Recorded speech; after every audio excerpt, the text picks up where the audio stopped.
नमस्कार मित्रांनो, स्टार प्रवाहावरील आई कुठे काय करते ही मालिका सध्या अतिशय रंजक वळणावर पोहोचली आहे।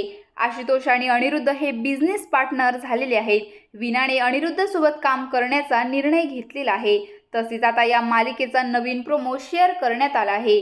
या प्रोमोमध्ये वीणा आणि अनिरुद्ध ऑफिसच्या कामाविषयी बोलताना दिसतात।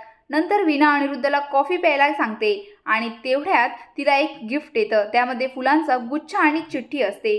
या चिठ्ठीमध्ये वीणासाठी कोणीतरी मेसेज लिहिलेला असतो आणि ती चिठ्ठी वाचून तिच्या चेहऱ्यावरचा रंगच उडतो।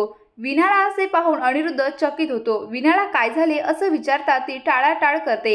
मग अनिरुद्ध वीणाने फेकलेला फुलांचा गुच्छ पाहतो आणि त्यासोबत असलेली चिठ्ठीही वाचतो। आता ही चिठ्ठी वीणाला कोणी लिहिली असेल? अनिरुद्ध वीणाचा भूतकाळाचा शोध घेणार का? असे अनेक प्रश्न प्रेक्षकांना पडलेले आहेत। तर या मालिकेत नेमका आता काय होणार? नेमकं ती चिठ्ठी कुणी लिहिली असणार व तिला इतका धक्का का बसला असणार? या सर्व प्रश्नांची उत्तरं जाणून घेण्यासाठी आपल्या लाडक्या YouTube चॅनलला सबस्क्राईब करा। धन्यवाद।